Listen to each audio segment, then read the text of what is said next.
Sí, buenos días, Presidenta. Un gusto saludarla. Demián Duarte de Sonora Power. Y bueno, comentarle que seguimos ampliando nuestros horizontes. Ahora estamos también en Arizona, en una estación que se llama La Onda, que cubre Phoenix, Tucson, para nuestros paisanos. Y también en el Bajío, en un medio que se llama LJA. Entonces, seguimos ampliando ahí para la cobertura informativa con mucho gusto. Presidenta, resulta evidente que la visita que acaba de emprender a nuestro estado fue realmente muy importante, en particular por todos los temas que se anunciaron, todos los distintos programas que están en desarrollo. Mañana, casualmente, pues el gobernador Alfonso Durazo va a presentar su cuarto informe de gobierno. En este sentido, quiero preguntarle qué opinión tiene justamente del desempeño que tiene el gobernador Alfonso Durazo, cómo ha visto que se compagina justamente con los proyectos y planes de gobierno que usted misma ha emprendido y sobre todo, tratar de ubicar el panorama que se viene para nuestro estado, para nuestra región en los próximos 2 años, presidente. Pues ya lo sabe, muy buen gobernador. Estamos en Sonora haciendo mucha infraestructura de salud, varios hospitales, educativa, y estamos fortaleciendo el puerto de Guaymas con una inversión pública importante y privada muy importante que administra Secretaría de Marina, ustedes saben. Después la carretera Guaymas-Chihuahua que vamos a terminar, es una obra muy importante, son varios miles de millones de pesos en esta carretera y vamos a ir año con año avanzando. Es muy importante porque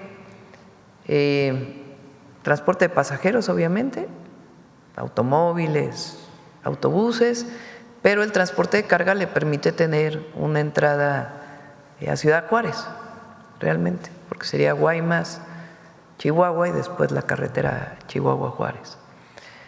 Se termina este año la Bavispe o Casas Grandes, que también es muy importante porque permite la conectividad también hacia Chihuahua, pero más al norte.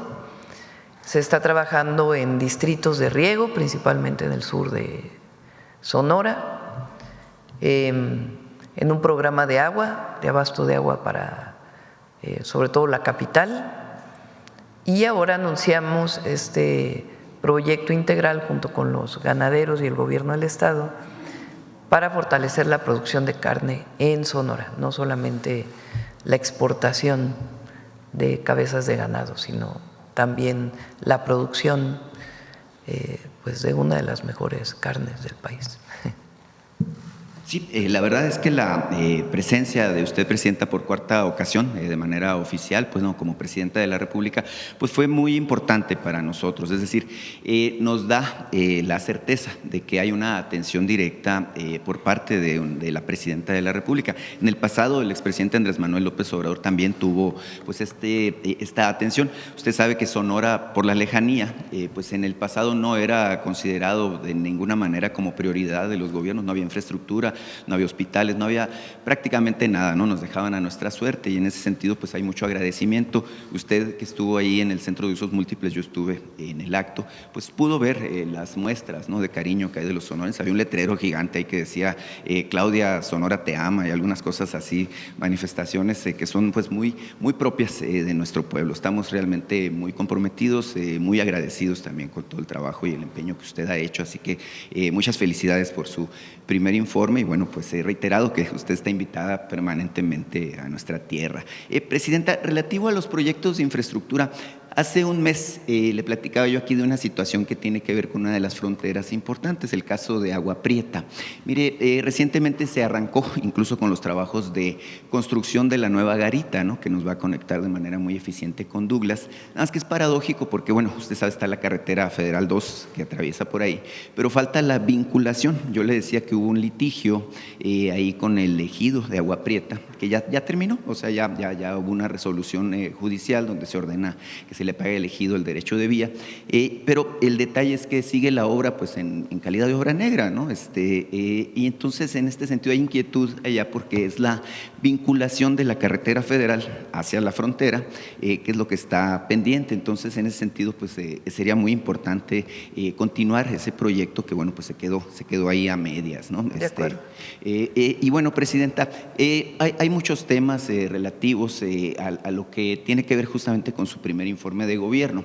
A mí me generó mucho impacto el dato que usted dio, que creo que es de los más relevantes en términos de que México es hoy por hoy el segundo país con menores niveles de desigualdad en todo el continente americano. Creo que es un dato muy importante que debe ser subrayado y repetirse.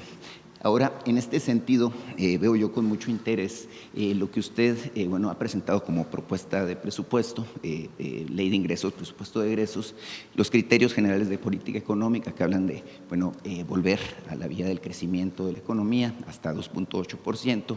Decía el secretario de Hacienda, Edgar Amador, que México puede sorprender al mundo en términos de lo que es el potencial que tiene su economía, su crecimiento, todo lo que se viene haciendo y construyendo con el Plan México y toda esta visión, donde incluso pues usted acaba de mencionar el tema de la carne, ¿no? Que nosotros creemos que es la mejor carne del mundo, además la que producimos en Sonora. Ahora, yo le quiero preguntar en este sentido ok, tenemos los resultados, tenemos el plan, tenemos la visión.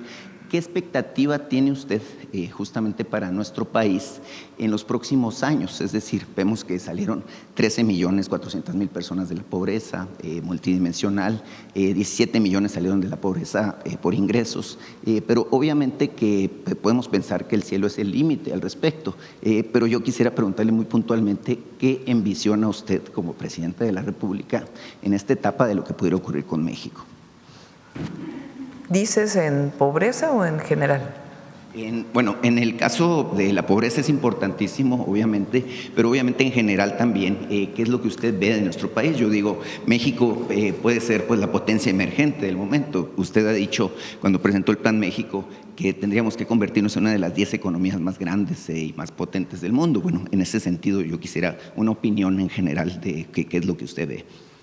El objetivo es, durante mucho tiempo se habló solo del crecimiento económico. Esa era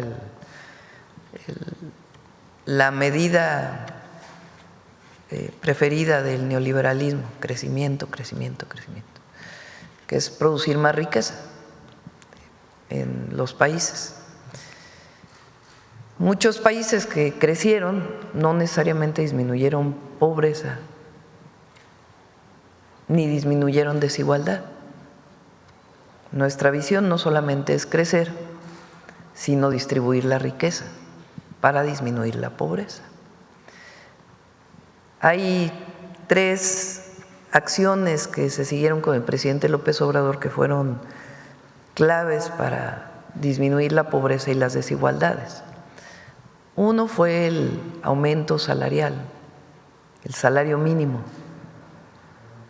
que entre 2018 y 2025, ya con el 12% que aumentamos nosotros, tiene un aumento de 135% en términos reales. Pasó el salario mínimo de 3,000 y poquito a más de 8,000, 8,600 está ahora, ¿no?, el salario mínimo. Y en términos reales, es decir, quitando inflación, 135%. Aumentar el salario mínimo tiene un efecto redistributivo. Primero porque no solo aumenta el salario mínimo, sino los otros salarios, el que sigue del salario mínimo, salario medio también aumentó. Es decir, todos empezaron a ganar más, todos los trabajadores y trabajadoras, producto del incremento al salario mínimo. O sea, hay una empresa que produce y antes le pagaba a los trabajadores poquito y ahora le paga más, pues hay distribución de la riqueza generada por esa empresa. Entonces, ese es el primero para disminuir pobreza y desigualdad. El segundo son los programas de bienestar, que son transferencias directas del gobierno que vienen de erradicar gastos suntuarios del gobierno y corrupción, porque de otra manera no se podría haber hecho. El que este año, el 2026, casi 1 billón de pesos, 1 billón, o sea, 1 millón de millones de pesos va a ser distribuido a través de los programas de bienestar, que son nuevos derechos sociales. Adultos mayores que tuvieran pensión o no y tienen 3,100 pesos mensuales por adulto mayor de transferencia directa, más todos los programas de bienestar, las becas importantísimas para poder mejorar la atención a las niñas y a los niños y además mejorar los ingresos de las familias que tienen hijos en edad escolar. Y el tercero tiene que ver con la obra pública que se abandonó durante tantos años. Recursos públicos que vienen del cobro de impuestos y derechos al pueblo de México que regresan en obra pública. Tren Maya, interoceánico, obras de agua, carreteras, caminos artesanales, etcétera, etcétera. Esas 3 acciones, entre otras, que tienen una visión de un proyecto económico distinto, pues colocan hoy a México en una situación completamente distinta a la que tenía en 2018, de ser uno de los países más desiguales del mundo. La peor desigualdad fue en el periodo de Calderón, la peor. A hoy ser medido un índice de desigualdad que se llama el índice de Gini, somos el segundo país menos desigual en el continente después de Canadá. Entonces, por supuesto que la transformación está en marcha, funciona y mejora la calidad de vida, sobre todo de los que menos tienen. Entonces, esa misma visión, con algunas acciones nuevas, es la que nosotros representamos. Programas de bienestar, aumento al salario mínimo, obra pública y además algunas acciones que vamos a ir presentando poco a poco. Proyecto O-Línea y los otros proyectos de desarrollo tecnológico pues tienen también la visión de impulsar el desarrollo. El que tengamos un porcentaje importante del PIB en obra pública potencia la inversión privada y todo el Plan México, que tiene que ver con que los privados inviertan más en México a través de ciertos incentivos para poder generar empleos mejor pagados en el país y mayor capacidad industrial en México que se fue perdiendo. Claro, evidentemente todo esto configura todo un plan de desarrollo, crecimiento, que tiene que ver justamente con mejorar la calidad de vida, con impulsar el desarrollo de regiones que antes no estaban, que por cierto, pues nosotros hemos sido beneficiados en Sonora ya con 4 proyectos estratégicos, ¿no? O-Línea, Cutzari, lo que tiene que ver con litio, lo que tiene que ver con la carne, que es los 4 creo que son muy importantes. En ese sentido, bueno, pues es reiterado, ¿no? Este sentimiento de mucha empatía, de mucho agradecimiento que tenemos en Sonora. El gobernador lo mencionó en su mensaje, ¿no? Que el 82.7% de los sonorenses, bueno, pues están de acuerdo, ¿no? Con su manera de llevar las cosas, y obviamente que se palpa también, bueno, esta cercanía, ¿no? Entonces, reiterárselo de esa manera. Presidenta, la semana pasada usted habló someramente aquí en la mañanera de la presencia del gobernador y del alcalde de Cajeme, del gobernador Alfonso Durazo y del alcalde de Cajeme, Javier Lamarque. Dijo que vinieron justamente para participar en la mesa de seguridad, en donde, bueno, se establecieron algunas consideraciones y estrategias relativas a la situación que lamentablemente ha prevalecido en Ciudad Obregón como foco rojo en términos de lo que es la violencia. Yo me quedé con la inquietud de preguntarle, ya se lo pregunté a Javier Lamarque, me dio algunos datos, pero quiero preguntarle a usted qué es lo que se acordó, cuál va a ser la estrategia, cómo se va a hacer para lograr, bueno, pues esto que tiene que ver con pacificar Cajeme y con ello, pues evidentemente el sur de Sonora. Sí. Ha disminuido en los últimos 6 años el número de homicidios en Cajeme, pero en los últimos 2 meses se incrementó un poco. Ayer, por ejemplo, estuvo la gobernadora de Chihuahua y el presidente municipal de Ciudad Juárez en el gabinete de seguridad. Chihuahua también tiene en el último mes, o sea, mes de septiembre, se están incrementando un poco los homicidios, Entonces, cuando vemos eso, llamamos al gobernador, al presidente municipal. No solamente es en Ciudad Juárez, también en Chihuahua ha aumentado, pero en este caso nos concentramos en el norte de Chihuahua, en Ciudad Juárez. Hablamos con ellos, nos dicen qué es lo que están planteando y tomamos acuerdos de mayor coordinación para disminuir el delito y no esperar a que la tendencia pues nos rebase. Lo mismo es en el caso de Sonora y particularmente de Cajeme, que ha ido aumentando en el último mes y medio un poco los homicidios. Entonces, ahí acordamos mayor coordinación en temas de inteligencia, investigación que lleven a detención de presuntos delincuentes vinculados con estos homicidios, pero también el fortalecimiento de la atención a las causas. Ahí está ya trabajando Secretaría de Gobernación con este programa. Es una zona de mucha producción agrícola. Entonces, ahí en San Quintín y en otros, San Quintín en Baja California, en Cajeme lo vamos a empezar a hacer, en Michoacán, en el caso del aguacate, estamos trabajando en el tema de jornaleros agrícolas, porque viene mucha migración. Y no es que la migración esté asociada al aumento del delito, sino que genera condiciones de venta de estupefacientes por la sobreexplotación que a veces existe y el uso de metanfetaminas. Entonces estamos entrando a un programa particularmente en Cajeme que tiene que ver con eso, de disminución de consumo de drogas y al mismo tiempo de atención a la población que viene de otros lugares a Cajeme a trabajar para que pues vivan en mejores condiciones y no haya la sobreexplotación del trabajo. Y eso pues evidentemente también va a ayudar. Sí, evidentemente tiene usted razón, se ha detectado un problema de deterioro del tejido social relativo al consumo y esto ha propiciado que haya venta, válgame pues, al menudeo, lo que le llaman el narcomenudeo, justamente a este sector, a este segmento que son los jornaleros agrícolas. Ahora, hay una intencionalidad de cambiarle un poco justamente la cara al sector productivo de Cajeme, es decir, se ha enfocado por el Valle del Yaqui, lo cual es muy bueno para todo Sonora, evidentemente, y para todo México, porque es el granero de México, cambiarle un poco el perfil y la vocación productiva a esta región. Y bueno, se ha planteado aquí la posibilidad de que se construya uno de los polos de desarrollo para el bienestar, justamente con esta visión para el sur de Sonora, particularmente a partir de lo que es Cajeme.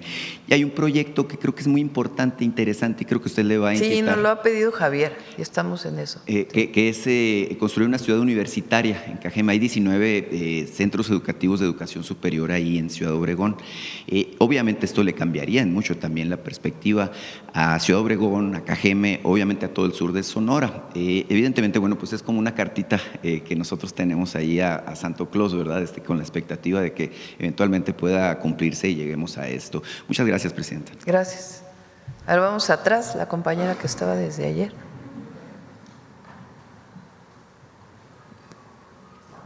Gracias, Presidenta. Buenos días. Judith Sánchez Reyes, de Perspectivas MX y Grupo Milet.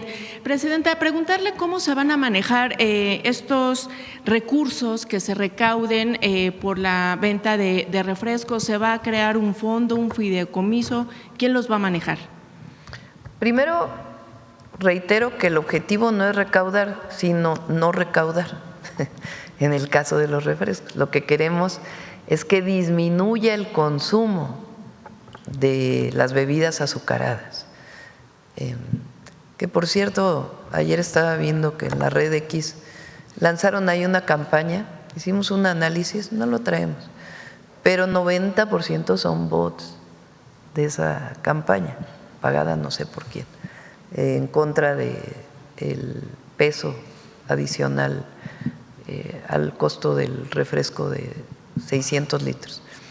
Repito, con 2 refrescos menos que se tomen al mes, si es que uno toma diario, con eso pues no afecta el bolsillo y eso es lo que queremos. Ahora, si se llegara a recaudar más, en el presupuesto de egresos de la Federación está establecido que va directamente a un fondo en salud.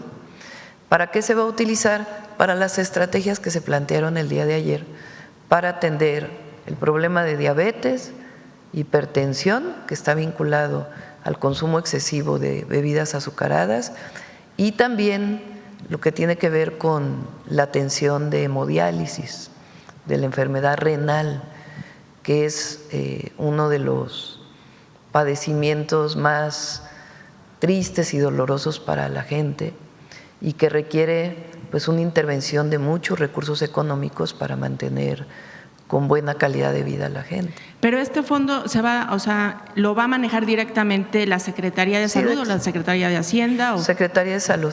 Va a Secretaría de Salud y va a ser muy transparente. Eso se va a poder consultar de manera permanente. Sí. Gracias, presidenta. En su primer informe usted abordó varios temas, diversos rubros, pero no comentó nada acerca de, por ejemplo, ciencia y tecnología, deporte y cultura. En ese sentido, cuáles fueron pues las principales acciones o proyectos, avances que se dieron en esas materias durante este casi primer año de su gestión? Sí, lo comenté. A ver si me das el pedacito de cómo aumentaron las becas de posgrado, tanto nacionales como al extranjero. Se incrementó también ahora les digo, a ver, el pedacito del informe, el número de proyectos financiados de ciencia, y además están los proyectos estratégicos como Olinia, Cutzari, para el desarrollo de investigación en innovación y tecnología, además de proyectos vinculados con ciencias sociales y humanidades. Son cerca de 6 proyectos estratégicos que se están financiando también de ciencias sociales y humanidades. Por ejemplo, uno de ellos es cómo evitar que se sigan perdiendo el uso de la lengua indígena, lenguas indígenas, de las lenguas de los pueblos originarios, de las 68 lenguas. Es uno de los proyectos estratégicos que nos va a decir pues qué tenemos que hacer a partir del próximo año en esta perspectiva. El próximo año trae un aumento y por primera vez vamos a dar también nuevas plazas en institutos de investigación que desde hace muchísimos años no se daban. ¿Cuál es el porcentaje de aumento en ciencia y tecnología, presidenta? No lo tengo en este momento, pero ¿Y en deporte y cultura? En deporte trae un poco menos de presupuesto, igual que en el caso del INA, es lo que les decía el día de ayer. Se comunicaron, por cierto, ayer se me olvida el nombre del área administrativa nueva del Poder Judicial, órgano de administración, de que en efecto van a hacer una revisión del presupuesto del Poder Judicial. Nosotros estimamos que de lo que pidió la anterior presidenta de la Corte a lo que realmente necesitan, se puede disminuir el presupuesto del Poder Judicial como en 15,000 millones de pesos. Que lo que le estamos pidiendo a la Comisión de Presupuesto es que sean distribuidos en deporte, en el INA, una parte en cultura y otra parte en inversión pública. Por ejemplo, en cultura se prevé un recorte de 16.1%. En ese sentido, ¿qué medidas pues tomará su gobierno para mitigar el impacto? La idea es que el presupuesto que se apruebe este año por el Congreso tenga un aumento. ¿Por qué no lo pusimos de origen? Pues porque el objetivo es disminuir el presupuesto que presentó la antigua presidenta de la Corte, que tenía un aumento absolutamente exagerado. ¿Por qué no lo movimos desde el inicio? Porque hay una ley que dice que el presupuesto que envían los organismos autónomos tiene que ser puesto en el presupuesto tal cual lo enviaron. Y el único que lo puede modificar es el Congreso. Entonces, la Corte aumenta su presupuesto, el Poder Judicial aumenta su presupuesto de acuerdo con lo que pidió la expresidenta de la Corte, Norma Piña, a el Congreso en 15% de aumento. Si van a disminuir los salarios, va a haber una política de austeridad en la Corte, pues evidentemente no necesitan 15% más.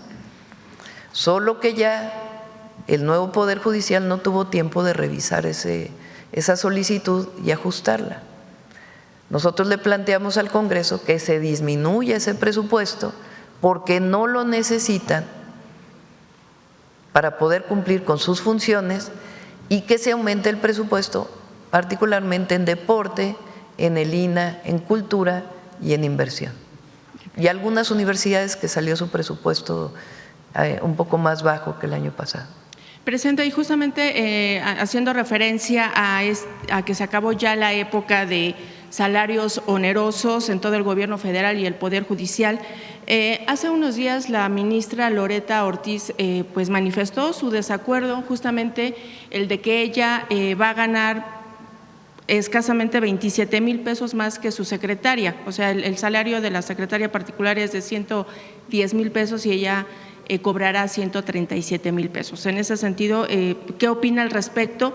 Y también hace unos días se dio a conocer que el ex subsecretario Hugo López-Gatell, al ser nombrado ministro temporal, tendrá un sueldo de 260,000 pesos, o sea, ganará más que usted e incluso más que su antecesora, que cobraba 148,000 pesos mensuales. En ese sentido, pues ¿cómo se justifica esta diferencia de más de 117,000 pesos mensuales y qué criterios se toman justamente para determinar estos salarios, tomando en cuenta pues su remuneración en su cargo previo en el gobierno mexicano? ¿Qué es lo que pasa ahí con este sentido de la austeridad? Todo el cuerpo diplomático tiene ingresos mayores. Es el único lugar en donde se justifica. Porque el costo de la vida afuera es mayor que en México. Pero su antecesora ganaba menos. No, tiene que ganar lo mismo que la antecesora, no hay un aumento de salario para él. No sé de dónde tienen esta información, pero no debe ser lo mismo que gane, no hay un aumento en particular.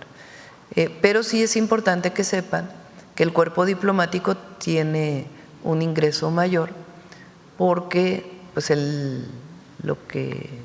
sus gastos viviendo fuera del país son mayores y está justificado, así ha sido siempre. Ahora, se les redujo en el 2019, tienen menos gastos suntuarios que lo que tenían antes, pero está justificado. Y en el caso de Hugo, pues vamos a ver, porque tiene que ganar lo mismo que se ganaba antes y si no, pues que nos informe Relaciones Exteriores. Pero es como parte de un tabulador, no es que haya un salario especial para alguna persona. En el caso de la Corte, pues ya saben lo que pienso. Bien. Presidente, también en días pasados fue tendencia el hashtag Justicia para los Venados a raíz del inicio del proceso de revocación de la autorización ambiental del proyecto Legacy en Playacar, que encabezó el secretario del Medio Ambiente allá en Quintana Roo, Óscar Révora, tras documentarse la muerte de 3 venados cola blanca por incumplimientos del desarrollador. En este sentido, Presidenta, preguntarle cómo es que el gobierno federal arropa este tipo de decisiones locales justamente para asegurar que haya consecuencias reales cuando se violan las condiciones ambientales, las medidas ambientales en proyectos turísticos, pero sobre todo preventivas, Presidenta, para evitar la muerte pues de este tipo de ejemplares de fauna silvestre. Vamos a pedirle a Medio Ambiente, a Semarnat, que informe. Sí, es muy buen equipo el de Semarnat, muy bueno, la verdad. Alicia y todo su equipo son muy buenos y muy conscientes y con mucha convicción en la protección ambiental. Entonces, no conozco en particular este caso, pero que ellos lo informen. Bien, y finalmente, Presidenta, desde hace unos días también se dio a conocer la historia de Samara Martínez, colega y activista jalisciense que padece diversas enfermedades, una de ellas terminal, y quien ha comenzado pues todo un proceso legal para poder acceder a la eutanasia aquí en México. Ella busca la legislación para crear la llamada Ley Trasciende, que daría a pacientes terminales la posibilidad pues de decidir sobre el final de su vida. ¿Cuál es su opinión al respecto? Lo comenté hace poco que me preguntaron. Es un tema interesante y hay que debatirlo. Hay personas que no están de acuerdo y personas que están de acuerdo. Aquí en la Ciudad de México se optó porque fuera decisión de la persona y que lo pusiera previamente de manera voluntaria, pero es un tema que es importante discutir en el país. ¿Y su opinión? No, prefiero que se debata el tema en este caso, ¿no? Hay personas que piensan que está bien y personas que opinan lo contrario, y que se debata, que se discuta. Es importante frente a un sufrimiento como este que haya un debate en el país sobre esto. Gracias, presidenta. Sobre Alma. Gracias, presidenta. Buenos días. Presidenta, ayer China se opone para lo de la propuesta de incrementarle los aranceles, dice que no va a aceptar medidas de coerción. ¿Qué opina usted? Bueno, primero no son medidas de coerción y no son contra China. Eso es muy importante. O sea, no son medidas contra un país. Tenemos muy buena relación con China y queremos seguir teniendo muy buena relación con ellos. Entonces, no son contra un país en particular, ni mucho menos. Son decisiones que tomamos para todos aquellos países con los que no tenemos acuerdo comercial, de libre comercio. Entonces, no estamos violando, digamos, ninguna norma internacional. Y hay muchos países en esta condición. Es una decisión que se toma a partir del fortalecimiento de nuestra economía. Nosotros ya habíamos hablado con el gobierno de China hace algunos meses, fue una comisión allá, y aquí con el embajador, que hace poco le dimos sus cartas credenciales, también se habían tenido pláticas, y la próxima semana va a haber pláticas con ellos en particular. Corea del Sur también se acercó al canciller para poder tener pláticas, y siempre vamos a estar abiertos a las pláticas, y no es nada contra ningún país en particular. Es una decisión que consideramos importante para fortalecer la economía de México. Pero la plática con todos está abierta. Entonces, no son ni discriminatorias, ni de coerción, ni nada que tenga que ver con eso.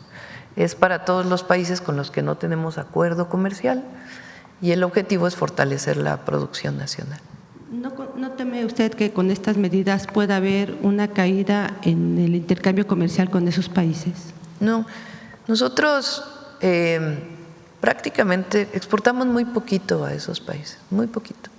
La mayoría lo importamos, y no es para todo lo que ellos producen, ingresan a México con bajos aranceles. Es para ciertos sectores que consideramos que son importantes fortalecer en su producción nacional. Entonces, vamos a dialogar con ellos, pero sí es importante que se sepa a todo México y al pueblo de China, al pueblo de los países en donde se está haciendo eso, que no tenemos absolutamente nada contra ellos, al contrario, mucha admiración, respeto del trabajo que realizan y de cómo han promovido su desarrollo, pero son decisiones que consideramos importantes tomar porque nuestra visión pues es fortalecer a nuestro país, pero siempre va a haber diálogo con ellos. Gracias, presidenta. ¿Se suma usted al llamado que ayer hizo el canciller a los consulados y paisanos en Estados Unidos a que no celebren las fiestas patrias por temor a redada? Sí, más que no celebren, que tengan precaución. Esa es la orientación que tomó la decisión Cancillería de orientar. En los consulados siempre se hace el grito, y se va a hacer en todos los consulados de México en el mundo, no solamente en Estados Unidos. Es una celebración de nuestra independencia, pero pues bajo las condiciones que hay en este momento en Estados Unidos, se dijo pues que se acerquen al consulado y que juntos se tome la decisión. Gracias. Por otro lado, y al mismo tiempo también se hizo la comunicación a las autoridades de Estados Unidos, pues que era el Día de la Independencia de México y que muchos paisanos lo celebran allá. ¿Y ellos les contestaron algo? Aún no han contestado. Gracias. Por otro lado, se ha publicado que en todas las aduanas del país operan al menos 555 empresas que podrían estar relacionadas con conductas presuntamente ilícitas, de acuerdo con la investigación que abrió la Fiscalía General de la República tras el aseguramiento del diésel que transportaba el buque en marzo. ¿Qué información le han entregado sobre este tema, Presidenta? La investigación que se deriva, obviamente hay una parte que pues se resguarda por motivos de estar en proceso de investigación. La investigación que se hizo a partir del conocimiento del buque que llega a la costa de Tampico, que reporta que trae naftas, una sustancia que podía entrar con un permiso temporal de importación y no pagar impuestos. El descubrimiento de que en realidad no era nafta, sino era diésel. La investigación que se realiza, las detenciones que se hacen en ese momento en flagrancia y la investigación que se realiza de toda la trazabilidad, pues lleva a la detención de estos elementos de la Marina y a empresarios y a civiles que se dedicaban pues a este ilícito que provoca un doble daño, porque es el no pagar impuestos por la importación del combustible y al mismo tiempo es un daño para que quien importa legalmente o quien produce, que es Pemex en nuestro país, pues no pueda vender el combustible porque se está vendiendo de manera ilícita a precios menores por no haber pagado impuestos. Entonces de ahí viene una investigación muy amplia. Como bien dijo aquí el fiscal, el almirante secretario, el secretario de Seguridad, no ha terminado las detenciones. Todavía sigue la investigación en curso. Entonces, pues se va a ir informando conforme vengan estas detenciones. ¿Qué decimos por parte? Que es muy importante porque los adversarios y algunos dueños de medios de comunicación, bueno, de concesiones de medios de comunicación y comentócratas y demás, dicen la corrupción lo estamos deteniendo nosotros. Bueno, no la presidenta, obviamente, pero en nuestra administración, con las investigaciones. Es decir, cuando decimos es cero impunidad, es cero impunidad. Todo lo que dicen de que si estuvo involucrado el anterior secretario, las investigaciones dicen y la Fiscalía establece quiénes están vinculados y quiénes no. Y hasta ahora, en particular en el exsecretario, incluso el fiscal dice vino a denunciar y a partir de ahí se abrió una investigación. Ahora, ¿por qué hay detenciones? Pues porque se descubre en particular este buque que llega a Tampico y a partir de ahí pues se abre una cadena de investigaciones. Lo mismo hay otra de investigaciones que tienen que ver con el combustible que se encontró en ferrotanques que venían en ferrocarril y que también era ilegal. Entonces, ¿cuántas empresas? ¿Quién más está involucrado? Lo tiene que determinar la Fiscalía. Lo importante es que se está trabajando para que se erradique por completo el contrabando de combustible. ¿Cuál fue el monto? ¿Nos puede decir un estimado de del monto que provocó, del daño que provocó en términos económicos este decomiso o este contrabando? No lo tengo de en este diésel? momento, pero por supuesto se los puede dar la Fiscalía. Ajá. Presidente, por otro lado, la próxima semana también viene el primer ministro canadiense. Sí, viene hasta ahora, está por confirmarse ya en estos días, pero viene el 18 de septiembre, va a estar aquí todo el día en Palacio Nacional, vamos a tener varias reuniones y se va a dar conferencia de prensa conjunta ese mismo día. Hasta ahora es el planteamiento de la agenda que estamos realizando. Después el 19 él tendría algunas reuniones y ya regresaría a Canadá. ¿Qué son los temas, sobre todo la renegociación o pues la idea es, la revisión del tratado? Perdón. Hay mucho comercio, ambos tenemos mucho comercio con Estados Unidos, pero también hay mucho comercio México-Canadá por el tratado. Y también hay mucha inversión de empresarios canadienses en México. Un caso es la minería, que tiene sus particularidades, que como siempre hemos dicho tiene que cumplir con toda la normatividad ambiental, pero hay otras inversiones. Hay inversiones, por ejemplo, en gas natural, que tienen mucho tiempo en el país. La empresa, una de las empresas concesionarias de ferrocarriles, que era estadounidense, se vendió a Canadá, TransCanada, es decir, una de las concesiones de ferrocarril que va de México hasta Canadá, atravesando por Estados Unidos, obviamente,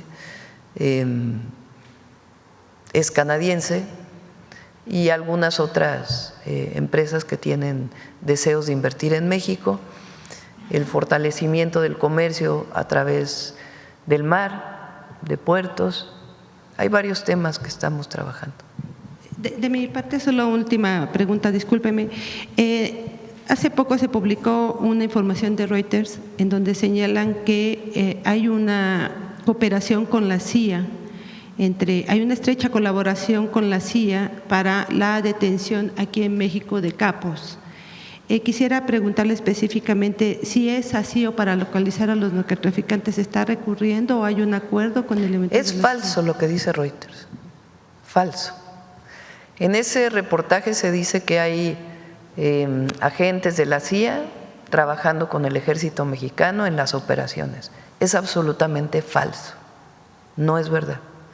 Lo que hay, como siempre lo hemos dicho, es coordinación y cooperación en información que tiene Estados Unidos de sus agencias, se comparte con las instituciones del Gabinete de Seguridad, y una vez que se tiene confirmada esta información, se opera en México por los propios elementos de Defensa, de Marina o de la Secretaría de Seguridad y Protección Ciudadana o de la propia Fiscalía.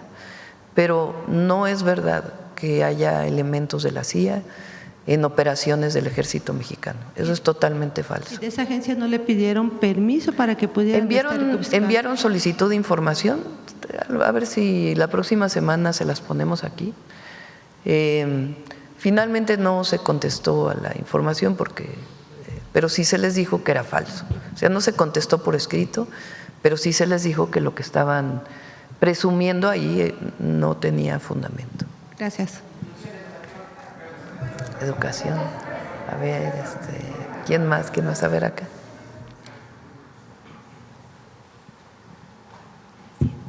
Buenos días, Yusbel Carolina de Código Libre. Presidenta, con el tema que está del líder de la Luz del Mundo, hay acusaciones en Estados Unidos contra los dirigentes de la Luz del Mundo. Aquí en México le han solicitado algún tipo de colaboración o entrega, ya que hay varias personas involucradas, hasta legisladores involucrados con la Luz del Mundo. No tenemos esa información de que haya alguna investigación en particular relacionada con eso. ¿No le han pedido nada de los que están aquí involucrados en México? Nada. En otro tema, con lo ocurrido en Iztapalapa, tristemente, ¿cómo estaría dispuesto el gobierno federal entonces en hacer una revisión integral para todos los permisos de carga de estos camiones en el país? Ya está trabajando Secretaría de Energía con Secretaría de Infraestructura, Comunicaciones y Transportes para fortalecer la regulación, sobre todo el transporte de gas LP, que es muy importante. Aquellos que tienen, son permisos federales y además aquellos que en particular tienen placa federal. Tiene que hacerse la investigación por parte de la Fiscalía de la Ciudad de México, del gobierno, la Fiscalía General de Justicia de la Ciudad de México, para poder deslindar las responsabilidades y qué responsabilidad tuvo la empresa en esta lamentable explosión. Se tienen que hacer los peritajes y tiene que sacar las resoluciones. Paralelamente, sé que la jefa de gobierno anunció que va a poner mayor regulación en el transporte de este combustible y nosotros ya estamos trabajando en ello. Y la idea es que pueda salir incluso la próxima semana. Presidenta, ¿cómo le fue ayer con la reunión que tuvo con el presidente del Banco Interamericano de Desarrollo? Estamos colaborando con ellos, o más bien hay una colaboración conjunta en varios temas. No tiene que ver con préstamos especiales que el BID esté haciendo al Gobierno de México. Hay una relación con el BID, obviamente, pero más que eso, ellos tienen un área de cooperación. Entonces, hemos trabajado con ellos, por ejemplo, en algunos estudios de demanda que se hicieron para el tren de pasajeros. Ellos apoyaron a fondo perdido el estudio. O sea, no es crédito, sino sencillamente una donación que se hace para los estudios. El actual presidente del BID tiene mucha experiencia porque lo implementó él en Brasil desde antes, y es algo que el presidente Lula promueve mucho, que también lo tiene la India, que son los pagos electrónicos. Entonces, estamos muy interesados nosotros en propiciar el pago electrónico en nuestro país, que se deje de usar el efectivo, no completamente, obviamente, ¿no? Pero que cualquier tiendita de nuestro país pueda tener acceso a cobrar electrónicamente y que pueda, a partir de ese esquema, pues tener mayores oportunidades incluso de créditos. Entonces, es algo que ha ayudado mucho a Brasil, mucho a la India y a otros países. Entonces, estamos interesados en que ese instrumento se utilice en México. En México hay uno que hizo el Banco de México hace tiempo, que es el CODI, pero no se usa porque la banca no quiere que se use, la verdad, porque la banca cobra muchas comisiones y el CODI no tiene comisiones y debería de ser promovido pues por la propia banca. Entonces estamos trabajando en ese tema, lo platicamos con ellos, hablamos por ejemplo del tren México-Guatemala, México-Belice-Guatemala, de la ampliación del Tren Maya y del interoceánico hacia Centroamérica. Ellos están dispuestos a hacer estudios de rentabilidad de esos trenes para Belice y para Guatemala. Es algo que platicamos en su momento con el primer ministro de Belice y con el presidente de Guatemala. Entre otros temas, hablamos también del Plan México, de los polos de desarrollo para el bienestar y también pues de temas ambientales que ellos financian. Ok, Presidenta, también ahorita que hablábamos del tema de migración, su postura y todo, estuvo la directora general de la Organización Internacional para la Migración, se reunió con el canciller Ramón de la Fuente. ¿Usted tiene detalles de esa reunión, los temas que se tocaron en migración? Sí, también se reunieron con la secretaria de Gobernación. Le pedimos que pueda darles toda la información. Ok, y por último ya nos vemos aquí en la mañanera el miércoles, ¿verdad? Bueno. Sí. Les vamos a dar libre lunes y martes. Íbamos a hacerlo el lunes, pero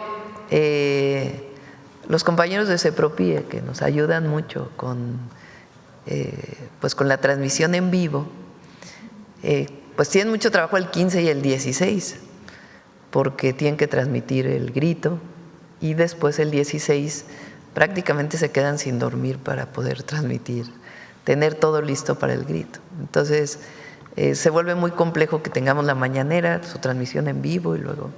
Entonces, esa es la razón por la cual 15 y 16 no va a haber mañanera y nos vemos hasta el miércoles. Bueno, nos vemos en el grito, espero que estén.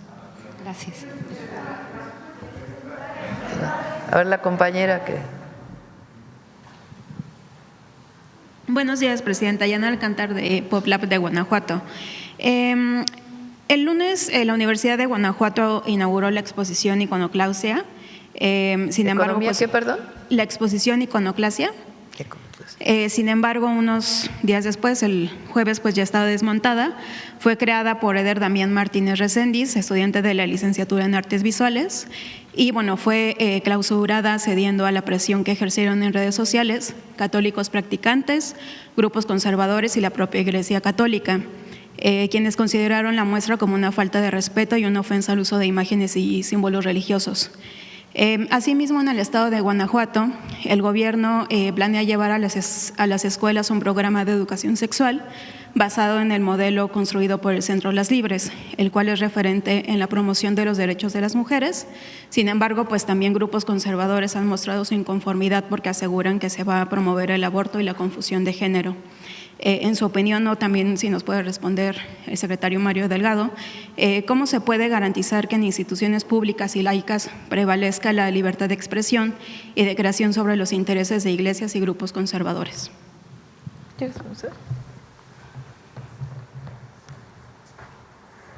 Bueno, en todo el sistema educativo, la Secretaría de Educación Pública es la autoridad, es la quien determina los planes y programas.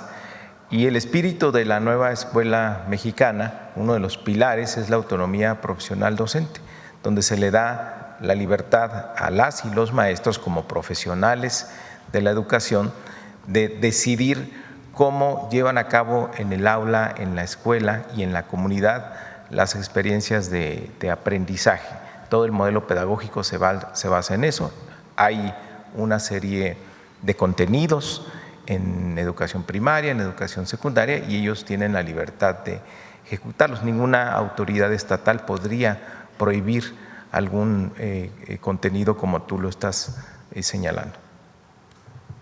Gracias. Y, Presidenta, ¿qué mensaje? La educación pública en México es laica. Eso es producto de la reforma del siglo XIX. Y al mismo tiempo hay libertad de profesar cualquier religión. Y hay que respetar a quien profesa una religión. Pero la libertad conlleva al respeto de todas las expresiones. Entonces, cuando se defiende la libertad, pues hay que defender la libertad en la expresión de artistas, respetando también a quien no está de acuerdo. Pero el que no está de acuerdo también debe respetar a quien no está de acuerdo con el que no está de acuerdo. Esa es la libertad en México. La libertad lleva respeto y responsabilidad. Entonces, eso por un lado, y por otro, la educación es laica. La pública es educación laica. Y la educación sexual es muy importante para prevenir que una joven pueda tener embarazo adolescente, que tenga información. La información es fundamental. Y eso es algo no de nuestro gobierno. Tiene pues más de un siglo en nuestro país. Y en particular en la educación sexual también tiene 40 años, 50 años. Entonces es muy importante el respeto a la laicidad, así como el respeto a quien tiene una religión y la profesa. Y en este sentido, Presidenta, ¿qué mensaje le podría enviar a los jóvenes creadores que hoy sienten miedo de expresarse por temor a represalias institucionales o sociales, cuando el arte justamente debería ser un espacio de crítica y reflexión? Porque justo ayer estudiantes de la Universidad de Guanajuato pues se manifestaron sobre esta situación. Sí, debe haber libertad de expresión, siempre. O sea, fíjense, en general los más conservadores son los que defienden la libertad. Pero cuando corresponde a algo que ellos no están de acuerdo, entonces no debe haber libertad. Entonces, si hablamos de la libertad, pues hay que respetar todas las expresiones. Y dándole seguimiento al tema de José Juan, que bueno, habló sobre el tema de José Juan Arias Solís, de 15 años, desaparecido en Valle de Santiago, Guanajuato. Sobre este tema, los padres del menor han denunciado intimidaciones y amenazas por exigir su localización. Y bueno, saber si las autoridades federales pueden garantizar que se adoptarán mecanismos inmediatos para resguardar la vida e integridad de la familia del menor de 15 años. Sí, que se acerquen a hablar con la Secretaría de Gobernación. Le pido a la secretaria, por cierto, ayer se eligió a la titular de la Comisión de Búsqueda después de un largo proceso, y a los consejeros. Muchos de los colectivos de búsqueda estuvieron de acuerdo con este nombramiento. Es una mujer muy calificada y que ha estado en este tema desde hace mucho tiempo. Entonces fue un proceso colectivo, digamos, y pues es una profesional quien queda en este lugar. Entonces que se acerquen a ella o que se acerquen a la propia Secretaría de Gobernación. Gracias. Y por último, Presidenta, en Popla publicamos A ver si una… puedes poner el nombre y su currículum. En Popla publicamos una investigación sobre la entrega de recursos desde el gobierno de Guanajuato entre 2018 y 2024 a un organismo privado, la Concamín Bajío. Fueron más de 184 millones de pesos, monto que supera el gasto anual de instituciones como la Procuraduría de Protección a Niños, Niñas y Adolescentes, los Institutos de la Mujer y de la Juventud, la Procuraduría de Derechos Humanos, la Secretaría de la Honestidad o la Comisión del Deporte. Con ese dinero, el dirigente Ismael Plasencia Núñez, amigo personal del exgobernador Diego Sinúe Rodríguez, contrató a sus propias empresas y las de sus colaboradores de la Concamín, realizando un negocio redondo. Hasta ahora el Estado no se ha pronunciado y mucho menos la propia organización empresarial. También han sido particulares quienes han presentado denuncias al respecto ante los órganos de fiscalización estatales. Presidenta, sabemos que es un tema local, pero nos gustaría conocer su opinión al respecto, sobre todo porque hemos estado solicitando el posicionamiento de la Concamín Nacional y la respuesta de su dirigente nacional, Alejandro Malagón, es el silencio absoluto. Vemos a los empresarios muy críticos de posturas oficiales, a lo cual tienen derecho, pero absolutamente omisos cuando los abusos y las irregularidades ocurren entre sus propios agremiados. ¿Y esta investigación está en alguna fiscalía o en alguna institución? Pues digamos que de Populap se hizo una denuncia ante la fiscalía, pero bueno, desde parte de Concamín no se ha tenido una respuesta. Pues le pedimos ahí a la secretaria, a lo mejor no tiene atribuciones en este caso, porque es recurso estatal, pero le pedimos a Raquel que pueda revisar el caso. Gracias. Sí, a ver qué aquí. Luego vamos para acá.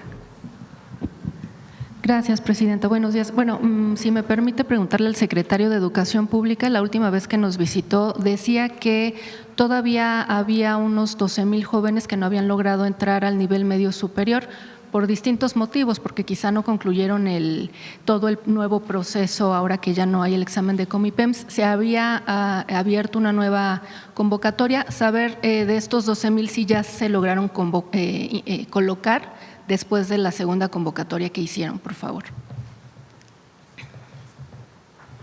Así es, y incluso tuvimos alrededor de 15,000 más que no se habían inscrito y a todos se les ha asignado un lugar. Y quedó la estadística de que el 98% quedó en sus 3 primeras opciones. Entonces se pudo lograr que nadie se quede fuera en la zona metropolitana del Valle de México y pues validando este nuevo proceso de inscripción ya no hay examen, se hace directo a través de la plataforma Mi Derecho, Mi Lugar. Entonces tenemos más estudiantes, o sea, el haber quitado el examen motivó a más estudiantes a inscribirse a educación media superior. Muchas gracias. Presidente, entonces hablamos de que se redujo muchísimo más este rezago como otros años, ¿no? Sí, por cierto, no sé si traes ahora los números, sino para que otro día lo podamos ver. Han salido varias publicaciones en los medios o en las redes de que la deserción escolar es mucho mayor ahora. En realidad es un fenómeno, digamos, poblacional, que como nacen menos niños, desde hace ya algún tiempo, porque se ha reducido la tasa poblacional, antes se tenían 5 o 6 hijos, ahora las familias tienen 1 o 2 hijos en promedio. Obviamente hay familias que tienen más y hay familias pues que no tienen hijos, pero se ha reducido mucho la tasa poblacional desde hace ya varios años. Entonces, cuando llegan a la edad de 15 años, pues ya son menos los de 15 de hace 5 años que los de ahora. Entonces hay una reducción en esa pirámide poblacional, hay menos jóvenes porque hace 15 años pues hubo menos nacimientos.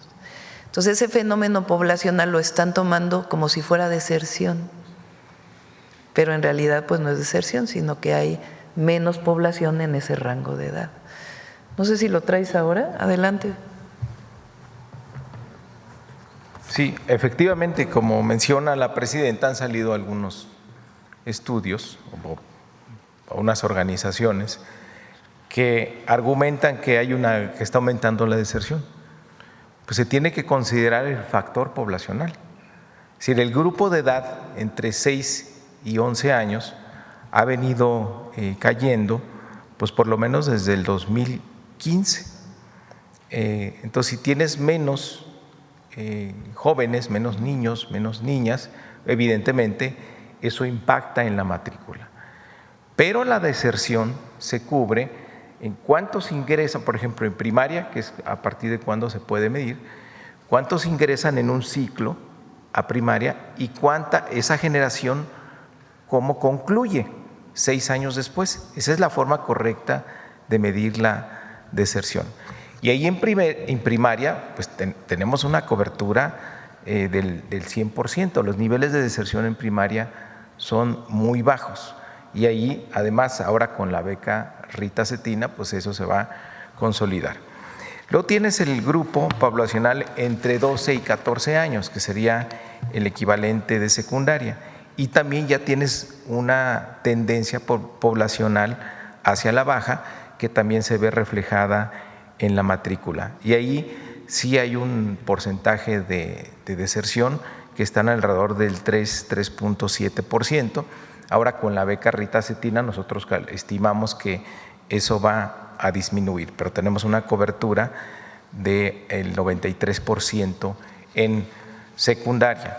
Y en el grupo poblacional de entre 15 a 17 años, ahí todavía sigue creciendo. La curva nos indica que el bono demográfico pues va a empezar a declinar a partir del 2030. Ahí todavía tienes incrementos en la población total y ahí es donde tenemos el reto de evitar la desafiliación. La cobertura es de 80%. Presentábamos en las metas que estableció la presidenta en su informe de gobierno de llegar a 120,000 lugares más. ¿Para qué? Para que la cobertura se incremente a 85%. Por eso se están abriendo más espacios para ampliar la cobertura y la reforma a media superior con el bachillerato nacional tiene como objetivo, al establecer el marco curricular común, tiene como objetivo evitar la desafiliación, retener a los jóvenes y que terminen su preparatoria, que es lo más importante. Ya tienen su beca Benito Juárez, se están ampliando los lugares para que nadie se quede sin la posibilidad de ejercer su derecho a la educación y hay una reforma de la oferta educativa, de cómo se enseña y qué se enseña para que los jóvenes estén contentos, quieran ir a la escuela, les entusiasme estar en su preparatoria. Habrá, como nos ha pedido la presidenta, mayores actividades deportivas, culturales, musicales, que fortalezca el sentido de pertenencia, que hagan muchos amigos, que la pasen bien y además aprendan. Esta facilidad también del marco curricular común que permite la movilidad de un sistema a otro, pues va a evitar también la desafiliación. Entonces, ese es nuestro objetivo en ese grupo poblacional y es donde más se está trabajando para evitar la desafiliación ahí. Pero, pues es incorrecto el sumarle la disminución en la población como si fuera deserción. Siempre hay que comparar con el grupo poblacional vigente y evaluar su tránsito por el sistema educativo. Gracias, secretario. Y una disculpa, presidenta, no me presenté, Joana Flores de Grupo ASIR. En otro tema, hace unos momentos hablaba usted de salario mínimo. Presidenta, saber si ya tienen definido cuánto podría incrementar el próximo año. Sé que hay una Comisión Nacional de Salarios Mínimos donde se trabaja todo este tema, pero ¿cuál sería la propuesta de su gobierno para 2026? El objetivo que tenemos es que de 2025. Bueno, que el objetivo es que en el 2030 un salario mínimo alcance para comprar 2.5 canastas básicas. En este momento alcanza para comprar 1.7 canastas básicas. Entonces, así está calculado cuánto debe ser el incremento salarial de cada año. Quisiera no decirlo en particular para el 26, pero ese es el objetivo y se trabaja conjuntamente, tanto con la representación de los trabajadores como con los empleadores, con los empresarios. Pero ese es el objetivo y lo vamos a alcanzar. El año, bueno, para este año fue 12%, ¿es algo similar? Puede seguir aumentando el mismo porcentaje y llegaríamos a las 2.5 canastas básicas, evidentemente manteniendo la inflación en máximo 4%. Gracias, presidenta. En otro tema, también preguntarle, dentro de 8 días se cumplen 40 años del terremoto del 85, saber si tiene alguna actividad, pues además del izamiento de la bandera en el Zócalo, algo adicional para conmemorar estos 40 años. Pues viene el simulacro, como todos saben, yo creo que hay que concentrarnos en ese ejercicio, a ver si viene Laura el miércoles para poder platicar del simulacro, cuántos se han inscrito al simulacro, es en todo el país y particularmente aquellas zonas de sismo, y también el sonido que ya sale en los celulares, que ya todo el mundo va a tener en su celular en ciertos lugares. ¿Usted se va a concentrar aquí? Sí, vamos a estar aquí y aquí pues estaremos pendientes del simulacro. ¿Habrá mañanera también? Va a haber mañanera. Bueno, normalmente el izamiento tendría que ser después del izamiento de la bandera, ya nos pondríamos de acuerdo de la hora de la mañanera. Y finalmente, presidenta, ayer acudió una comisión de activistas, empresarios, académicos de Sinaloa, explicaban que son las personas que marcharon el domingo pasado en Culiacán.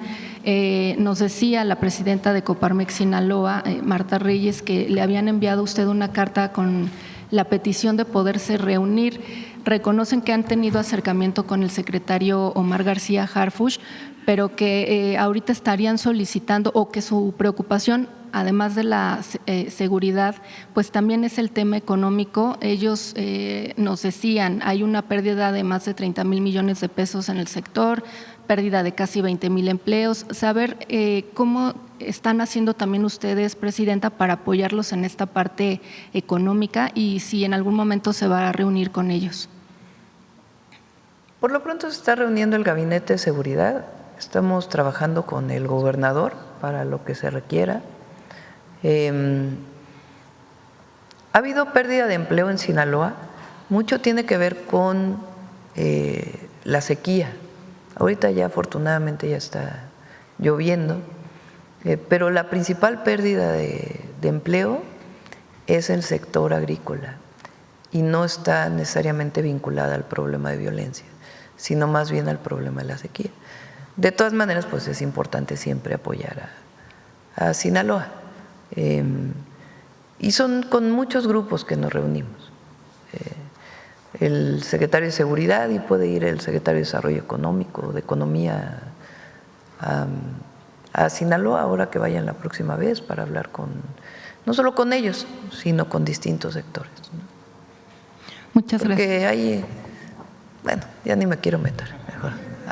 Diálogo abierto, no necesariamente con un sector. Gracias, presidenta. Buenos días, presidenta. José Manuel Fuentes, de Capital 21, corazón de la capital. Preguntarle cuál es la importancia histórica de este presupuesto educativo, que es de 1.1 billones de pesos, sobre todo si lo vemos también desde el punto de vista histórico, de que los gobiernos neoliberales fueron dejando la educación e incluso la intentaron privatizar con la reforma educativa.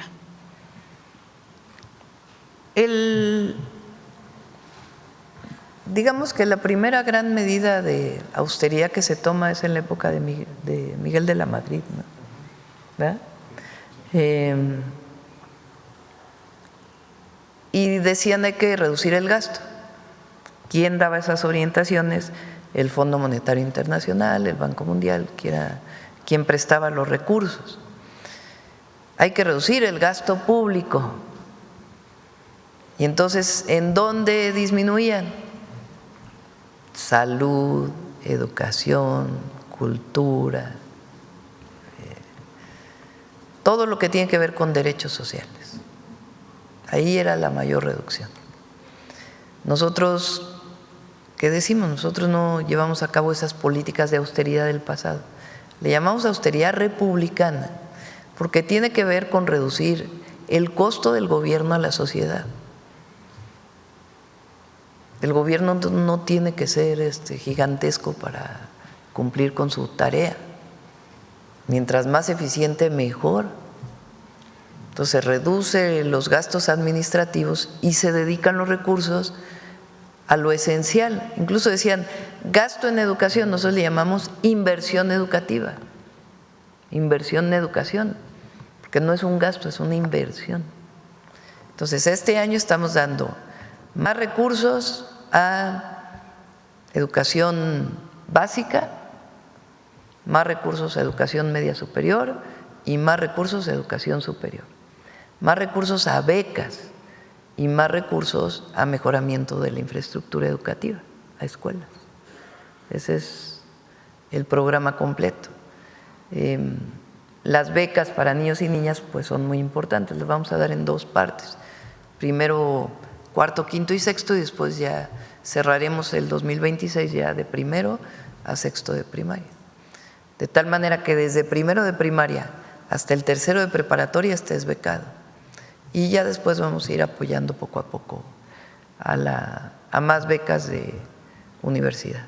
Y en este sentido del presupuesto también me gustaría destacar el tema del sistema de cuidados, porque también se va a destinar 466,000 millones de pesos. ¿Esto cómo va a beneficiar pues a la propuesta que usted tiene de ampliar el sistema de cuidados? Por primera vez el presupuesto público tiene anexos de transversalidad, así se le llama. Entonces, se hace una suma de todos los presupuestos que hay para la Secretaría de las Mujeres, para apoyo a adultos mayores, para algo de becas que tiene que ver con cuidados, con metodologías internacionales, no es un invento, sino con metodologías internacionales, se suma lo que tiene que ver con sistema de cuidados. No quiere decir que ahora hay 464,000 millones de pesos adicionales al sistema de cuidados, sino que por primera vez aparece en el presupuesto todo lo que el gobierno destina al sistema de cuidados. ¿Qué nuevas cosas hay para el sistema de cuidados? Para apoyar a las mujeres. Los CECIS, los Centros de Educación y Cuidado Infantil, los centros libres, que es un centro libre por cada municipio de apoyo integral a las mujeres. Esas dos son las principales acciones nuevas que se hacen dentro del sistema de cuidados. Hay un anexo transversal de pueblos indígenas. Entonces, no solamente viene ahora lo que es del FAIS que va a pueblos indígenas, o sea, el presupuesto que se da directo a las comunidades, sino también todos los apoyos del bienestar que van a comunidades indígenas, se suman y se ponen en ese anexo. Igual para mujeres, hay un anexo para el caso de género y otros temas. En otro tema, Presidenta, ahorita que se tocaba el tema de los aranceles, preguntarle cómo van las pláticas, por ejemplo, con la India, porque también la India es un país con el que no tenemos tratado comercial. ¿Cómo van las pláticas? Sobre todo porque usted ha mencionado que tienen el interés su gobierno en fortalecer el sector farmacéutico y tener una relación con la India. Sí, por ejemplo, vehículos es una parte que tiene aranceles, vehículos importados. Nosotros no importamos de la India, ¿no? Se importa, pero muy poquitito de los vehículos estos pequeños que son casi de manera individual su importación. Prácticamente no hay afectaciones en lo que importamos de la India y seguimos trabajando con ellos en distintos temas. Siempre vamos a hacer mesas de trabajo, de diálogo. Lo que es muy importante es que nosotros no estamos en contra de esos países, ni es una actitud discriminatoria, ni tiene que ver con un solo país, ni queremos generar algún conflicto con ellos, ni mucho menos, y nos interesa el comercio con ellos. Es una medida que tomamos de fortalecimiento de la economía nacional con aquellos países con los que no se tiene tratado dentro del marco legal de la Organización Mundial de Comercio. Por último, también preguntarle, hace unos instantes se publicó una lista de streamers con mayor visualizaciones y usted está en tercer lugar. ¿Qué opinión le merece, Presidenta? No lo he visto, no lo pude ver. Pero pues gracias por ver la mañanera. Ya subió de rating ahora que regresamos de vacaciones. En vacaciones bajamos un poquito. La gente estaba en otros temas. Pero ya regresamos poco a poco a nuestro rating habitual. Muchas gracias, Presidenta. Bueno, vamos sobre. Lo vemos el miércoles si quieres, para que traiga bien la nota y que se pueda explicar, si te parece. Vamos sobre educación, a ver aquí y luego acá. Buenos días, Presidenta. Julio Mar Gómez, de Medios Digitales del Pacífico, Medios del Pacífico. Pues después de la tormenta viene la calma, Presidenta, y en Baja California Sur, pues después del huracán Lorena, pues saldo blanco, así fue el Consejo Estatal de Protección en coordinación con los 3 órdenes de gobierno, y pues Los Cabos también es bello, y pues afortunadamente entre sociedad y gobierno, bajo al mando del alcalde, pues se embelleció nuevamente y está al 100 turísticamente hablando Baja California Sur, y septiembre es el peor mes para los huracanes y se están preparando precisamente para ello. Presidenta, tuve la oportunidad de estar en el IMSS Troncoso, IMSS del siglo XXI aquí en la Ciudad de México. Pues me he dado cuenta del cambio y el avance que ha tenido esta institución. Sin embargo, estuve en la especialidad de cirugía plástica y reconstructiva y tuve la oportunidad de estar al lado de una persona, una mujer, la cual pues después de haber tenido este proceso de cáncer de mama, pues perdió un seno, vaya. Vi a otras personas que habían perdido 2. Había un programa en el IMSS, tuve la oportunidad de hablar con una médica especialista que comentaba que existía ese programa, ya no está, y pide si podría volverse a retomar, dado que pues es algo que a las mujeres afecta muy puntualmente en su problemas psicoemocionales. Sí, está contemplado.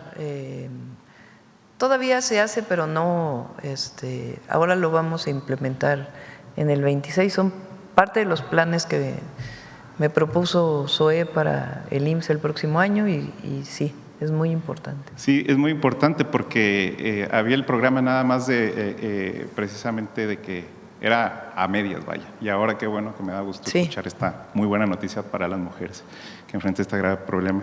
Presidenta, usted ayer platicaba sobre el huachicol. En mi estado pues no hay ductos de Pemex, no hay ductos de gas, no hay ductos de este tipo y a veces me preguntaban qué es el huachicol. Entonces le digo que pues dependiendo del huachicol fiscal, el huachicol de petróleo, el huachicol, entonces desde aquí, desde las dependencias de los legisladores se menciona el huachicol y no se le da el nombre completo, vaya, del delito que es, vaya, el robo de combustible, el contrabando, pues no pago de impuestos y demás. Y también se menciona mucho, y si queremos cambiar una cultura, pues de los cárteles, el cártel inmobiliario, el cártel del gol, el cártel de muchas cosas, y pues desde aquí mismo estamos cometiendo estos errores, incluso hasta en los propios medios. Y lo digo referente porque ya pusieron un nuevo cártel en La Paz, Baja California Sur, que le llaman el cártel del agua, en donde se coluden algunos sectores de pipas y también sectores presuntamente de políticos y también de gobierno municipal. Sin embargo, los piperos y ciudadanos al que no les llega el agua tienen un problema que le han cerrado las garzas y no pueden distribuir este agua. Piden que a través de usted y a través de Conagua pues se dé una revisión para que pueda ser equilibrado la distribución, dar el agua para poder redistribuir. Los piperos mandan este mensaje que sí podría intervenir el Conagua. Sí, por supuesto, le decimos a Conagua. Muchas gracias, presidenta. Y también preguntarle al secretario de Educación Pública, ¿cómo es que vincula todo lo que contempló la estructura, a la estructura esta que mencionó, a los programas de salud? Vida Saludable es muy buen programa. Pues uno de los compromisos presidenciales es convertir a las escuelas en espacios para la prevención de la salud y la promoción de la salud y la prevención de las adicciones. Entonces, es una estrategia muy amplia. Empieza con los contenidos. En la nueva escuela mexicana, a los niños se les enseña hábitos saludables, la importancia de la alimentación saludable. Ahí, por ejemplo, les enseñamos esto de los refrescos, de la enorme cantidad de azúcar que tienen y por qué no consumirlos y cómo impacta en su bienestar, la importancia de la activación física.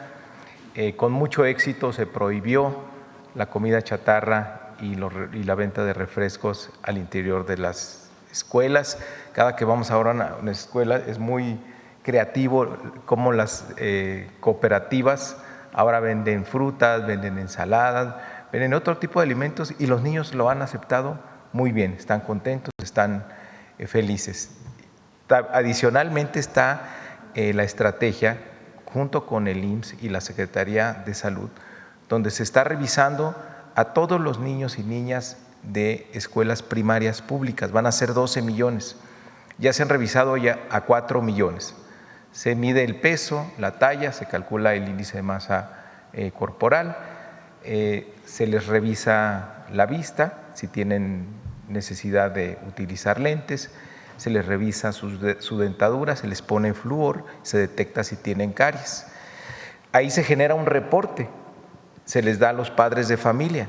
Si tienen sobrepeso o obesidad, que vayan a una clínica para recibir orientación nutricional del sector salud. Si tienen caries, lo mismo, que les quiten las caries. Más de la mitad de los niños nunca ha ido al dentista. Ahí se les da ya una cita para que vayan a una clínica del sector salud y se atiendan. Y en el caso de los lentes, también se les da una cita para que se les revise con aparatos de última tecnología si efectivamente necesitan lentes, cuál es la graduación exacta y se les dan los lentes totalmente gratuitos. De los datos que tenemos ya, que no son encuestas, no son proyecciones, son datos reales de 4 millones de niños y niñas, tenemos que el 4 de cada 10 tienen sobrepeso u obesidad. Por eso la importancia de que en el paquete económico 2026 venga este impuesto al refresco, porque es consistente con la estrategia de vida saludable. Vamos a lograr que esta generación de niños y niñas consuma menos refrescos, pero también tiene que haber menos refrescos en casa. Es parte de esta estrategia y qué bueno que se está haciendo este tipo de iniciativas integral, donde se pone por delante el interés de la salud de las y los mexicanos, particularmente de los niños y de las niñas, sobre cualquier otro interés particular. Gracias. Que ya, por cierto, en las redes sociales dicen que es el impuesto de la salud. ¿El impuesto qué? De la salud. Pues, como en realidad el objetivo es que no se cobre, que no haya recaudación, repito, yo por eso más bien lo planteo como medida saludable, ¿no? Porque si se asume por parte de las familias comprar menos refresco o bebidas azucaradas, pues no se paga el impuesto en realidad, ¿sí me entienden? O sea, no hay más recaudación. Lo que queremos es desincentivar el consumo de bebidas azucaradas. Gracias, presidenta. Oiga, nos han llegado reportes de que la tarjeta que tienen, bueno, que se propuso para que se entregaran a través de los consulados y entregar remesas, tienen un atraso, tienen un balance para saber cuántos hay de entrega de estas tarjetas y cuánto ha habido. El miércoles que venga Rocío, ya dijimos que venga Rocío, ¿y quién más? Para el tema de Laura, para el simulacro y el tema de la controversia. Y el tema de las tarjetas. Sí. Y la entrega, ¿y cuánto ha aumentado estas remesas? Presidenta. Sí, y Rocío aumentó mucho la solicitud y la entrega, pero vamos a ver si hay. ¿Cómo va? cuánto tiempo tarda en llegar. Muchas gracias. Ya por último, Presidenta, pues ayer, en estos días… bueno, dígame. Recuerden que está suspendido, no sé si incluye a Finavien. No creo, porque es distinto, se hace desde allá. Estados Unidos puso un impuesto a todo lo que se envía desde todos los países del mundo a Estados Unidos. Y se tuvieron que suspender los envíos porque Estados Unidos todavía no tiene la plataforma de cómo se tiene que pagar ese impuesto. Entonces, prácticamente todos los países del mundo suspendieron los envíos. Por ejemplo, las líneas aéreas suspendieron los envíos de carga a Estados Unidos por esa vía, porque no está claro cómo se paga. Creo que ya lo están resolviendo y ya se van a reanudar. No sé si eso influya, pero lo revisamos. Muy bien. Presidenta, el senador Adán Augusto López dice que va a bajar las operaciones del Senado prácticamente en 500 millones de pesos. ¿Para qué alcanzaría si no lo solicitara el Senado en el gobierno de su administración? Pues educación, salud, cultura, lo que le falta al INAH y a cultura de presupuesto, que estoy segura que se va a reorientar del Poder Judicial, pero puede incorporarse, y obra pública, esencialmente creo que. Muchas gracias, Presidenta. Sí. Bueno, dije que acá, ¿verdad? Gracias. Ya son 9:15. Ya gracias, además salimos Presidenta. hoy de gira. Citlali Guerrero de Bajo Palabra. Presidente, el día de ayer Acipona colocó una reja con puntas cortantes en el malecón de Acapulco, en el mismo lugar en donde el artista visual y ambientalista Luis Arturo Aguirre se tiró un clavado para pedirle que escuchara al pueblo que pide que el Jardín del Puerto no tenga locales comerciales, como usted se comprometió aquí en noviembre. Preguntarle, Presidenta, si usted dio la instrucción de que se colocaran estas mallas. No di la instrucción, pero fíjate, puntas. Ese día que fui a inaugurar el Marinabús, la gente gritaba 80-20, 80-20. Y pregunté, ¿por qué es eso de 80-20? Me dicen, pues que quieren que 80% sea área libre. Verde. Y solamente el 20% sea verde y cultura. Sí, nada más que ya tiene banqueta, una parte del puerto. Entonces, pues esa parte no puede ser área verde. Entonces le pregunté al almirante, oiga, ¿y cuánto va a ser área libre? 90%, me dice. Le digo, entonces, ¿cómo 80-20? Si de área libre tiene 90. No, Presidenta. Y luego de área verde es 70%. ¿Por qué no puede ser más? Pues porque es justamente el malecón por donde se camina. Entonces, ha habido muchas reuniones y se ha explicado. Digo, no sé por qué se colocó esta reja, lo voy a preguntar. Y es con punta cortante que impide pues la vista, o sea, los turistas que vayan. Pero no creo que sea definitivo, ha de ser algo temporal, pero lo preguntamos para que se te pueda informar. Pues sí, pero sí es importante que todos sepan. Incluso lo dije en mi discurso. Bueno, no va a ser 80-20, va a ser 90-10, 90 área libre y 10 de área comercial. El área comercial, ¿para qué es? Para poder mantener el espacio, no es ningún negocio de nadie, sino que las rentas van a permitir pues mantener todo el espacio. Y de área verde el 70%, porque pues tiene el malecón. Presidenta, el proyecto que presentó Acipona el 29 de julio y que es público tiene 24% de espacios verdes, 18% de locales comerciales, 9% para espacios artísticos que no cumplen con los requerimientos mínimos para hacer una presentación de danza, de teatro. O sea, el escenario es grava suelta, entonces no es el 90% que le informó esta persona, porque es público el proyecto y ellos mismos pusieron el porcentaje que solamente el 24% es área verde. Pues eso es lo que informamos, así va a ser. Y ha habido mucho diálogo, muchísimo. Ha habido muchísimas mesas de trabajo. Esa zona estuvo abandonada por 15 años. 15 años. Nadie Estaba dijo en nada litigio. durante 15 años. Nadie dijo nada durante 15 años de esa zona. Esa zona Ahora está- que se está recuperando, y siempre hay que escuchar a todos, ¿no? Es que dicen, no queremos que se recupere. Presidenta, eso estaba en litigio porque justamente en el 2011, sí, API cerró esa zona del Jardín del Puerto y ambientalistas se ampararon y el juicio duró 11 años. Entonces no es que haya estado abandonado pues porque el pueblo así lo quería, sino porque al contrario lo estaba defendiendo, estaba en litigio. En 2021 se terminó la concesión del API, Andrés Manuel creó la Acipona y en lugar de que se lo devolviera al pueblo, se lo concesionó otra vez a Acipona pues para hacer estos locales comerciales. Mira, ahí hay muchos espacios en Acapulco, muchísimos. Hay ahí un club de golf que es público, que tiene Fonatur, y se pueden sentar para ver en ese espacio qué otras actividades culturales puede haber. O sea, hay muchos espacios en donde se pueden desarrollar actividades culturales. Ahorita ese club de golf está cerrado porque no dan, digamos, los recursos a lo que… o está abierto, creo, pero lo utiliza muy poca gente. Entonces, hay muchos espacios en Acapulco donde se puede hacer actividades culturales. Ese espacio en particular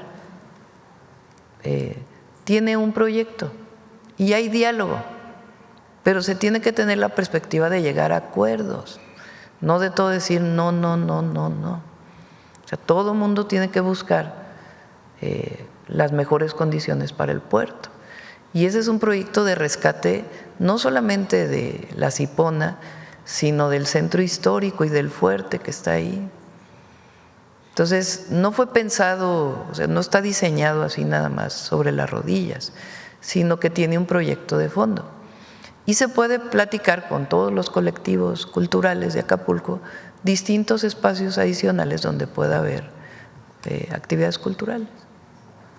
Gracias, Presidenta. En otro tema, quisiera preguntarle si dentro de su estrategia educativa ha pensado generar espacios para niños y jóvenes con algún espectro de autista y neurodivergentes, quienes tienen menos posibilidades de acceder a una licenciatura, como es el caso de Santiago, un adolescente de Acapulco que su sueño es estudiar cine, pero la oferta más cercana es aquí en Ciudad de México, donde solamente existen 2 escuelas públicas, que una acepta 15 al año y la otra 22, lo que dificulta el acceso a personas con autismo o con algún trastorno de salud emocional.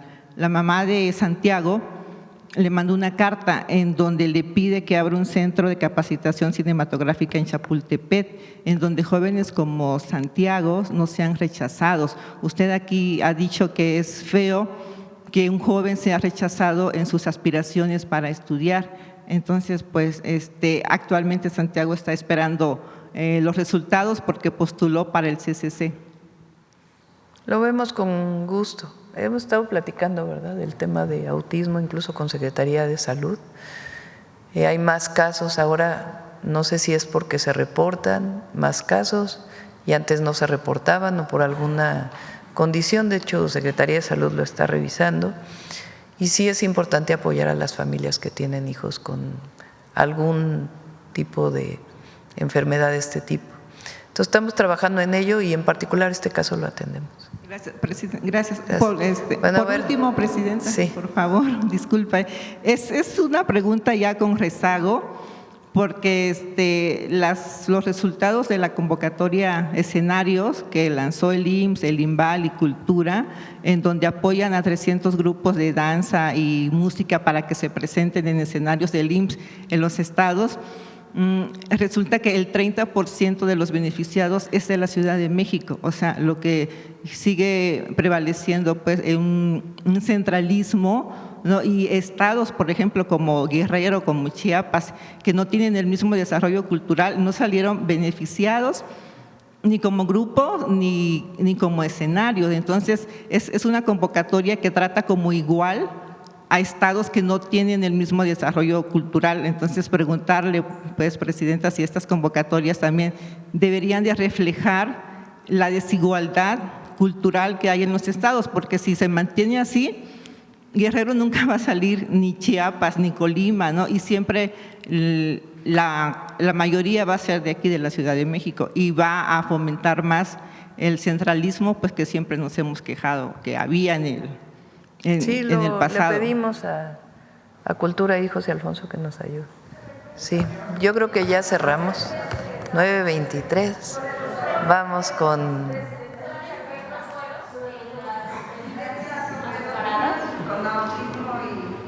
El martes viene… no, el martes no hay mañanera, ¿verdad? Sí, le pedimos a Secretaría de Salud que pueda dar la información de todo lo que incluye las bebidas azucaradas. La Secretaría de Educación. ¿Perdón? Por la alza del IEP que se le va a cobrar de videos agresivos. También lo trabajamos, lo traemos la próxima semana, ese tema, porque tiene que ver con seguridad también. Bueno, cerramos. Vamos con Suave Patria. Con su permiso, Presidenta. Gracias. Keaku Neguarutzi, la saludo con mucha felicidad, Presidenta. Keaku, secretario, Keaku Yunaite, desde Palacio Nacional. Les acabo de saludar en la lengua wixárika, o el huichol, como muchas y muchos de ustedes lo conocen, una de las lenguas indígenas con presencia en el estado de Zacatecas. Nos encontramos a pocos días de conmemorar un aniversario más del inicio de nuestra independencia. Esta vez será una noche histórica, una noche de alegría, pues por primera vez una presidenta con A encabezará el tradicional grito, una de las ceremonias más entrañables de nuestra nación. De norte a sur, de este a oeste, todo el territorio estará lleno de fiesta. Celebraremos nuestra autonomía, nuestra soberanía, por supuesto nuestra libertad y sobre todo la identidad que nos une como mexicanas y mexicanos. Las plazas, los mercados, las calles de todo México estarán resonando con cantos y músicas que nos recuerden quiénes somos. Entre ellas destaca un sonido muy particular, interpretado con trompetas, clarinetes, tambores y tarolas. Al escucharlo, sentimos la emoción de pertenecer a una patria de tradiciones profundas y de cultura centenaria. Ese sonido nace en los callejones de Zacatecas, donde se creó una de las melodías más representativas de nuestro país. Así que, con su permiso, Presidenta, amigas y amigos, les invito a ver la siguiente cápsula. Esta ciudad, con alma de cantera y corazón de plata, lleva en su pulso el tamborazo zacatecano que resuena en sus típicas callejoneadas. Las callejoneadas son tradicionales desde que los mineros salían de trabajar y encontraban un grupito de músicos y se los llevaban tocando por todas las calles. Pues mucha gente que viene de otros lugares pues se maravilla en esta bonita tradición que tenemos, en la cual una callejoneada es andar por las calles de Zacatecas con música. Nuestra música, que es el tamborazo zacatecano, es una tradición muy bonita aquí, es nuestra música típica. Ser músico y zacatecano es un gran orgullo para mí, es la cuna de la tambora y yo me siento inmensamente orgulloso de haber nacido aquí en Zacatecas. El tamborazo en una callejoneada significa una expresión de identidad y una manera de dar la bienvenida a Zacatecas. Todos los jueves, viernes y sábados, el sonido de la tambora alegra las calles. Se manifiesta la emoción, la alegría, ya que la música pues es alegría, a veces nos trae algún recuerdo y es muy bonito compartir pues este bonito arte de la música. Más allá de la música, la banda me ha enseñado que hay amistades que traspasan cualquier cosa. Aquí crecemos, aquí es nuestra segunda familia y aquí convivimos inclusive muchas veces más que con la propia. Yo siempre trato de estar alegre porque hay que transmitir la alegría a través de la música, pero también hay que estar alegres, no nomás la música. Hay que transmitir toda esta alegría a la gente porque a eso vienen, a divertirse. El tamborazo es el latido del corazón de Zacatecas. Sus ritmos contagiosos y su energía vibrante hacen que la gente se sienta orgullosa de sus raíces y sea una celebración que trasciende generaciones.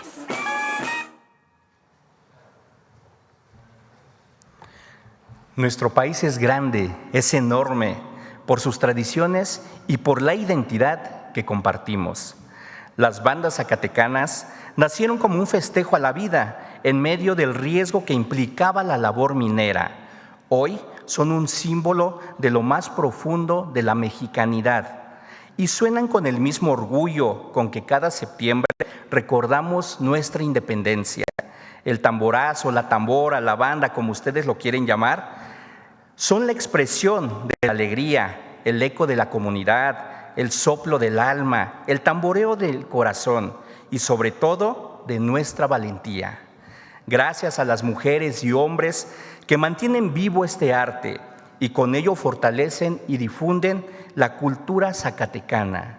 Y como dicen los y las zacatecanas, si hay algo que la gente nunca olvida es haber participado en una callejoneada, Pampariyutsi. Muchas gracias. Gracias. Gracias, presidenta.